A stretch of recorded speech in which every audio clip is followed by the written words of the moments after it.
Hey everyone, I am back. It's Dr. Hammond here with your mental health moment. I hope that you have had a really great week. For those of you who are new to Mental Health Moment, welcome, welcome. It's Dr. Hammond here with your Mental Health Moment. For those of you who tune in every single Tuesday, 8 p.m. Eastern Standard Time, right here on Black Women Empowered Incorporated Facebook page, YouTube, and LinkedIn Live, welcome back. And for those of you, and thanks for those who are starting to join here. And for those of you who are tuning in on the replay on my YouTube page, welcome back. Thanks so much. Be sure to subscribe so you know when the videos are available every single week. And again, hope you've had a wonderful week here. I am in Iowa today. I do reside in Florida, and I can't wait to get back to my sunshine, but I am in Iowa today. Still cold weather this time of year, but let me know where you're tuning in from. And thanks again for those who are starting to join here. It's Dr. Hammond here with your mental health moment. For those of you who are new to Mental Health Moment, every first Tuesday of the month is devoted specifically to children and teens' mental health. As you know, there is so much that has happened, of course, to all of us globally when it comes to when it came to COVID-19 and all that brought, all the stress that brought for everyone around the globe, but especially for our kids and for our teens as well. They went through an enormous amount of changes and disruptions and a lot of stress as well. So every first Tuesday is devoted to children and teens. Um, and thanks for those who are joining here. I see Los Angeles is here. Welcome, welcome. New Orleans is here. Fort Worth, Texas. Dallas, Texas. Katy, Texas. Man, there's a lot of Texas people here today. Welcome, welcome. New Jersey's in the house. Welcome, welcome. Thanks so much for tuning in. For those of you who have been tuning in the month of January, we were talking last month about mindset training, right? And if you missed some of the episodes, you can always go to my YouTube and watch the replays. But for February, we're going to be talking about self-love and self-talk in particular. And then again, of course, today, first Tuesday of the month, is specifically for the kids and for the teens. But it's really the same type of information even for them as well, because it's even, I don't want to say more important, but it's critically important in the child and teen years to also be learning about self-talk, because especially in my experience as a psychologist, whether it was in my office talking to different kids and different teens, or whether it's out in the community with the work I do, or speaking at an event, it seems like no matter where I go, I very much understand from a mental health perspective that there's a lot of our youth who are really distorting what is happening to them from a place of their development, you all. So kids and teens, their brains are not developed like an adult's brain. It's just not. They're not physically able to have the brain, right? The brain development that we have as adults, because they haven't developed. So what that means a lot of times is when kids are going through things, they're not going to understand them like an adult can. And sometimes we expect them, if you're an adult around any sort of children, whether it's your family, your friends, you teach children, you're around them, professionally or personally. Sometimes we expect too much from our youth. We really do. So I really want you to remember that today, that because their brains are still developing, because their brains are still developing and their mindset is so different, we really have to hopefully have more empathy for a lot of what they're going through, and not treat them like they're little adults, because they're not. Someone said, oh my God, going through this right now. New York is here. Let's see, Chicago's here. Virginia's in the house. Welcome, welcome. And thanks so much for joining here. So the reason why I want to preface that today is because it's a gift, really, if we're teaching kids how to have better self-esteem, how to have better self-talk. Kids are bombarded, you all, with messages of negativity. They are bombarded with cyberbullying. I don't know about you, but when I was growing up, there was no social media, anything, when I was a kid. So I went to school and I went home and I, maybe did extracurricular activities, but there was no internet when I was a little kid, at least, where someone was on there and taunting and bullying and all the things that kids are now going through. Many kids, I should say, are very connected, as we know, to the internet, to their cell phones, to video games, which also may have internet capacity, right? So there's a lot of ways, unfortunately, that our kids are experiencing negative messaging, bullying, along with the violence that they are seeing. I know this past weekend, actually, I was on a podcast interview, and the host and I were talking about that video. Maybe some of you have seen it, where this child, if you will, or teen, was beating up this girl on the bus. And it was a very graphic video. And I happened to see that video. Um, and there were a lot of other kids that were sitting around, right, and didn't respond. And who knows what they were going through. And someone, of course, is videoing, right, this happening. So even the culture right now, and what's happening with our youth and them feeling like it's okay to be videoing, right? The amount of violence for bystanders not understanding how to respond to violence, for the teens and kids who are doing the bullying, and for the victims, if you will, who are experiencing bullying. There's so much that is happening with our youth. There's so much that they're seeing, and not just in the youth community, but of course, as we know, we've seen adults. We can go on and on, right, about the amount of graphic videos that are out there right now with adults behaving in ways that we shouldn't be, frankly. And our kids are seeing this too. So I say all that to share this with you, to remind you how critically important it is for our kids' emotional and mental health right now. So I put here drnikishahammond.com/toolkit, because, well, there's several toolkits on there, but there's also this is all free, you all, a free toolkit about how to help booster self-esteem for our youth.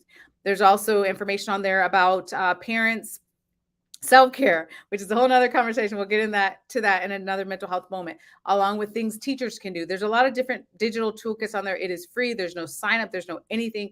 It's just free information that I'm trying to get out to the community. Please be sure to share this information, because there's a lot of activities that can be done. There's a lot of things that we can do to help our youth.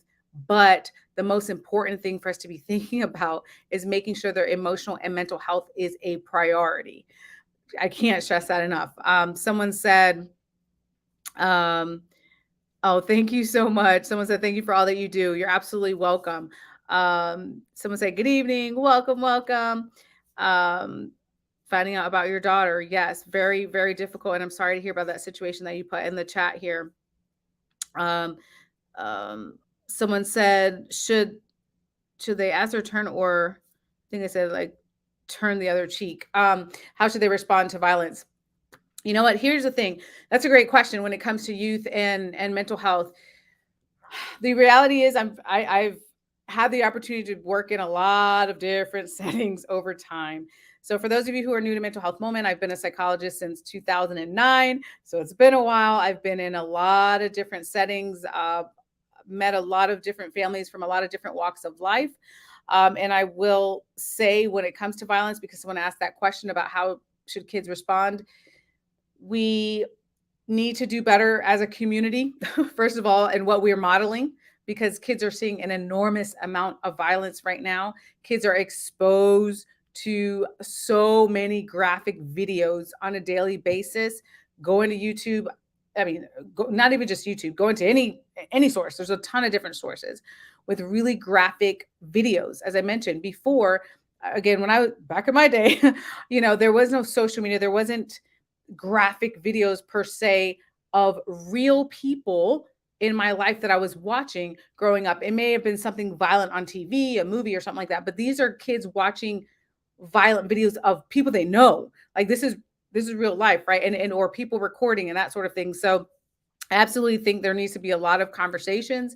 There's a lot of amazing programs right now to help kids, again, emotionally and mentally. I don't want to get on my soapbox, because I could be on here for 3 hours about this, but I will say strongly that there's a lot of things that are happening in the school system. There's just different schools and different type of responses to violence. There's different type of responses to kids that are struggling so badly mentally and emotionally, and we're punishing them for things that are really related to trauma that they're experiencing. I can go on and on. So there's a lot of things that we need to do, but I would definitely say, as a community, to answer your question, we need to make sure that what are we doing to help youth around us, right? It's simple sometimes, you all. It's checking in with youth. It's asking if they're okay. It's asking their parent or grandparent, aunt or uncle, or whoever it is that's taking care of them, how can I help you in any small way that you can, you all. I just literally, as I mentioned this past week, and got off this podcast interview. And it's funny, the same thing usually comes up when I do media interviews is how do we help kids? It's the same thing I said in my TEDx talk as well.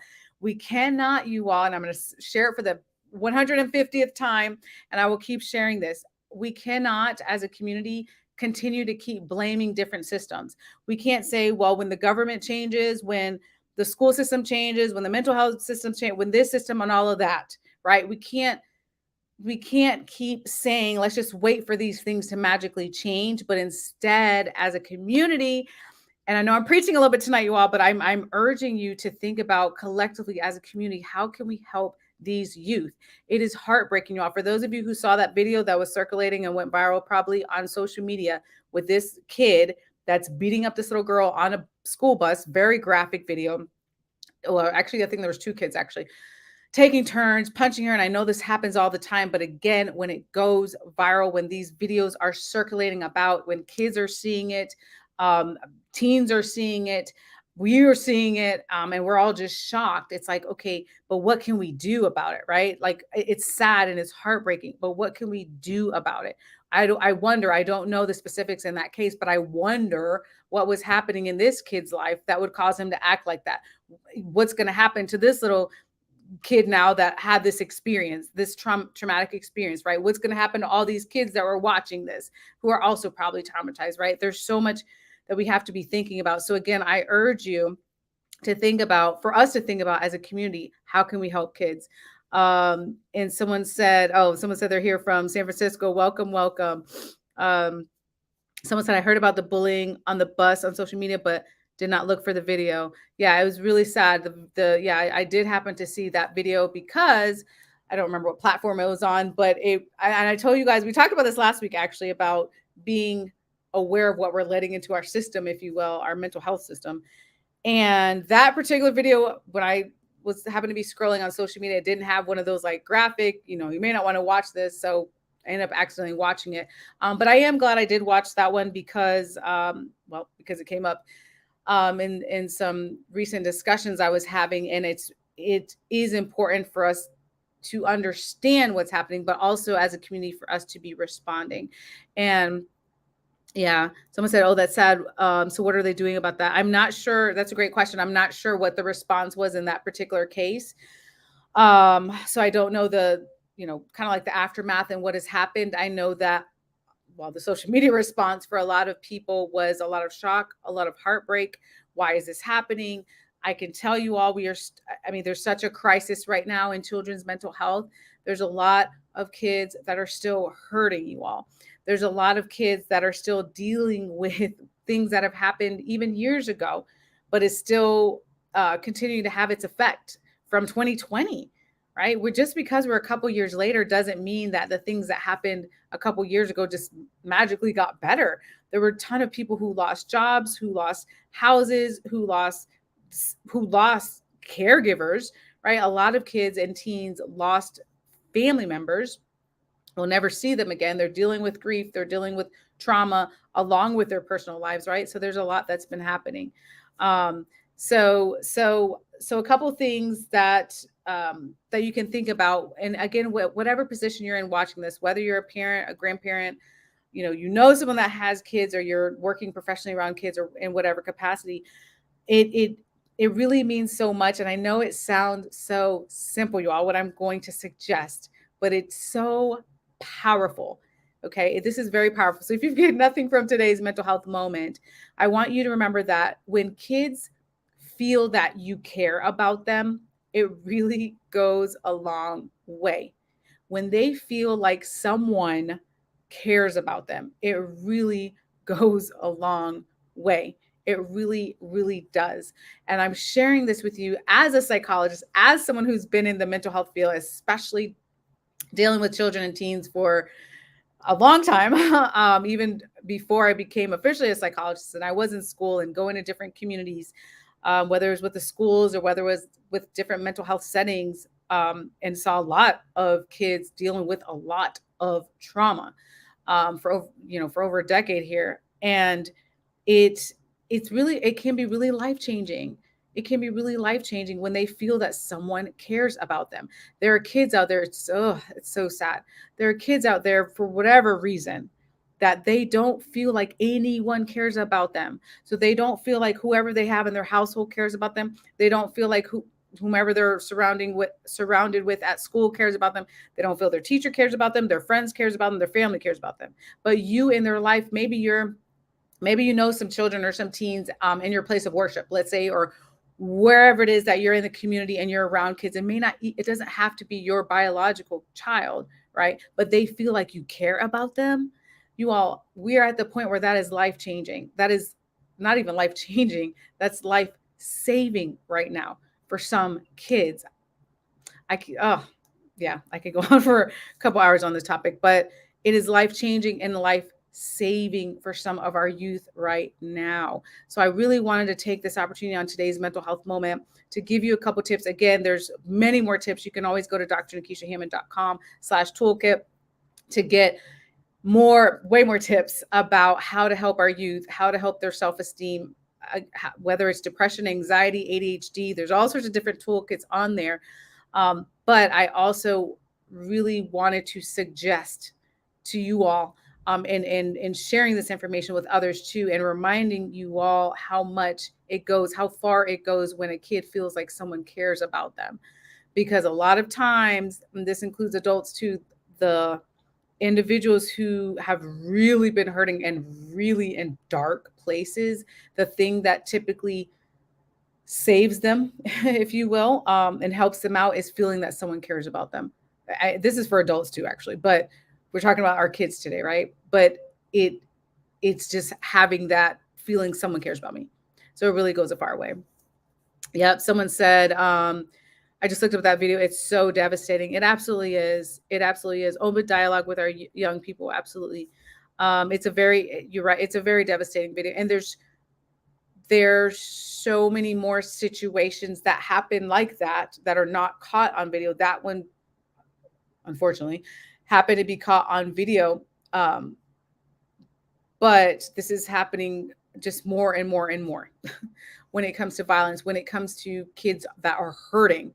And again, I'm not excusing violence ever. However, there's usually a story, especially when it comes to our youth. We heard about the little kid, I think it was 6 or so, who brought a gun to school, I'm pretty sure he shot his teacher, and all of that. Like, we're hearing more and more of these stories, and it seems like we're just shocked as a community, and how can this be happening? But the reality is, because kids are hurting so much right now. Kids are struggling with their mental health. So, well, anyway, so the last couple of years, I've been putting these toolkits together, as I mentioned, free. You don't have to sign up for anything. I won't even know if you went to the site or not. Honestly, it's not an email thing. It's not anything. It's free information that I put together for the community. So you can go on there, download it, share it, whatever you can to help others around you, was the point of the toolkits. Someone said it seems like society doesn't put children and teens on a pedestal when it comes to protection, love, and care. The trajectory is focused on money and not on our precious children. Yes, unfortunately, there is a stigma. As we all know, there's a stigma of mental health. There's also a stigma of children's mental health as well. Because in a lot of communities, unfortunately, we still have this idea, which is not true. I can just tell you, I just spent about 2 decades with a lot of people. It's not true, but there's this misinformation and this myth, if you will, that children don't have any mental health issues, which is absolutely not true. There's so much research on this, you all. It absolutely exists. I've met so many youth with depression, with anxiety, with ADHD, with learning disabilities, I mean, I can go on and on. Children have these issues as well. Children are struggling with trauma too. Children are dealing with all the things that we think of dealing with, maybe not on an adult level and worrying about paying bills, let's say, but they do have things that they're worrying about. They are dealing with cyberbullying. They are dealing with bullying in school. They are feeling the pressure and the weight of society and everything that's happening. They do see things that are happening in the news and on social media. They are watching these videos. They're exposed to so much, and it's so overwhelming for their little brains to be processing, right? And then not have conversations about how do we help you, right? And to not have these conversations and to not focus on their mental health and on their emotional health and how do they cope with all of this, is something that has a lot of our youth still struggling. So which is why, yep, yeah, that's really sad too. I was reading, someone said, I remember the story of a boy that shot his mom over the Amazon order. Very, very hard, you all. Like again, we're hearing all these story after story after story, very tragic incidents, uh, a lot of which are preventable. Violence, a lot, not all, but a lot of violent acts, a lot of things that happen in the mental health world, a lot of depression, a lot of anxiety, all these things, many of which can be prevented. But we have to be having the conversations with our youth. We have to show them in some way that we care about them. They have to feel more understood. There's a lot of teens I know that I've met that don't feel understood, that do feel very isolated, that feel that they're the only teenager that has depression or anxiety or ADHD or whatever it is, which is absolutely not true. There are millions and millions and millions of children that have a lot of different mental health conditions, but it's up to us as a community to really rally around these youth and make sure that we're doing our best to support them. So good for you. I read someone's message in the comments here. I have both. I have both my youngest two in therapy. Wonderful, wonderful. And you all also, if you need any resources related to children's mental health, if you need any referrals in your area, I'll do my best to try to connect you with the appropriate resource or referral in your area. You can always go to drnikishahammond.com. And or connect with me on social, Instagram, Dr.Hammond, or any other platform. You can send me a message. I'll be sure to do my best to connect you with the appropriate resources or referrals. If you do know of a child that needs mental health services, very important. Also, the earlier the better when it comes to outcomes. A ton of research always shows us that the earlier the intervention, whether it's therapy, medication, both, or whatever it is that's needed, the earlier the better for children. Good evening. Welcome. Yep. Someone said children are feeling a loss of hope. Unfortunately, many have turned to opioids as a way to cope with their mental health issues. Yes. It's a whole nother mental health moment. But yes, unfortunately, it's been a lot. There's been an opioid crisis, as many of us are aware of. There's a lot of kids who are struggling, which leads to a lot of different issues, whether it's depression, whether it's anxiety, whether it's academic issues, whether it's substance abuse, whether it's hurting themselves. There's a lot of different ways that kids respond to all this stress that I would say we as a community have been feeling as well, especially, actually before the COVID pandemic, but especially during that time to the last couple of years, we've seen a ramp up, if you will, with the symptoms. So that's absolutely true. And yep. So send me a message. And I say you need to find someone. Yeah. Send me a message on Dr.Hammond on Instagram or Facebook, Dr. Nikisha Hammond. Or you can go to my website. It has all my social media. So send me a message on there. I see your comment here, and I'll be more than happy to try to connect you. If you all need me again before next Tuesday, you can always go to drnikishahammond.com. For those of you just joining, I put drnikishahammond.com/toolkit today, just as a reminder that there are even more tips about how to help our youth with self-esteem boosters, or there's also a toolkit about depression, anxiety, ADHD, information for teachers, information for parents, different digital toolkits. You're free to welcome to download them. They are free There's no sign up or anything like that necessary. I'm just trying to get this information into the community so we can work on bettering ourselves, bettering our families, bettering youth, and really helping from a place of prevention. Um, and okay, you're absolutely welcome. So yes, if you need me, you know where to reach me.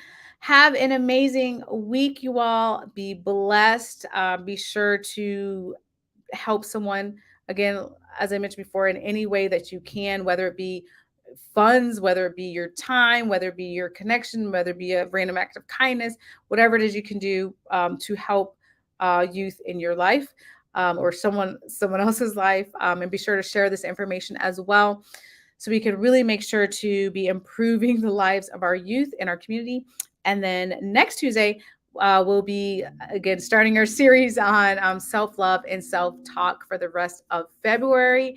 So be sure to tune in next Tuesday, 8 p.m. on Black Women Empowered Incorporated Facebook page, YouTube, and LinkedIn Live. Have an amazing week, and I'll see you all next week. Bye, y'all.